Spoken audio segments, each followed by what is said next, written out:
কাক তো চেনেন সবাই নাকি? কাক কিন্তু সাবান চুরি করে, সেই সাবান আবার নিজে লুকিয়ে রাখে, কিন্তু চোখ বুঝে, যাতে করে আশেপাশের মানুষ টের না পায়, অথবা অন্য কাকেরা বুঝে না ফেলে সাবানটা কোথায় আছে। সে মনে করে আমি চোখ বুঝে সাবান গুজলে আশেপাশে কেউ দেখবে না।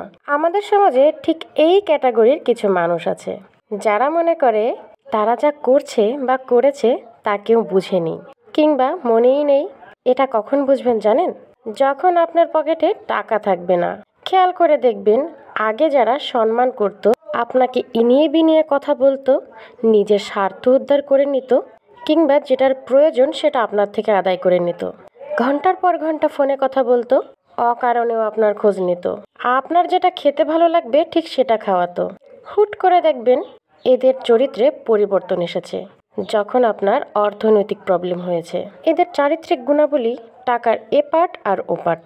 ঠিক যখন আপনার আবার অর্থনৈতিক সমস্যার সমাধান হয়ে গেছে, আপনার পকেটে টাকা এসেছে কিংবা আসবে, এই কাক চরিত্রের মানুষগুলোর ব্যবহারে পরিবর্তন খুঁজে পাবেন।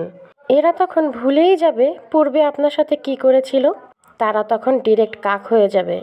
চোখ বুঝে সাবান গুজেছিল, আশেপাশের মানুষ কেউ টেরই পায়নি। সে যে আপনার সাথে খারাপ ব্যবহার করেছে নিজেই ভুলে যাবে। আপনার সাথে আবার পূর্বের মতো ব্যবহার করা শুরু করে দিবে। আপনার সাথে ইনিয়ে বিনিয়ে কথা বলবে, সম্মান দিবে, প্রয়োজনে আহ্লাদ করে কথা বলবে। যে করে হোক আপনার সাথে তার সম্পর্ক ভালো করতেই হবে। এরা ঠিক ওই কাকের মতো, চোখ বুঝে সাবান গুজে, যখন চোখ মেলে তাকায় সাবান খোঁজে, সাবান কিন্তু আর খুঁজে পায় না। এই মানুষগুলোর উপর দায়িত্ব পালন করলেও সম্পর্কটা কিন্তু মন থেকে আর আগের মতো হয় না। যার সাথে নেগেটিভ কিছু হয়েছে তার মনে কোথাও না কোথাও একটা দাগ থেকে যায়। এদের দায়িত্ব পালন করবেন, কিন্তু দূরে থাকবেন, কারণ আপনি মানুষ, কাক না।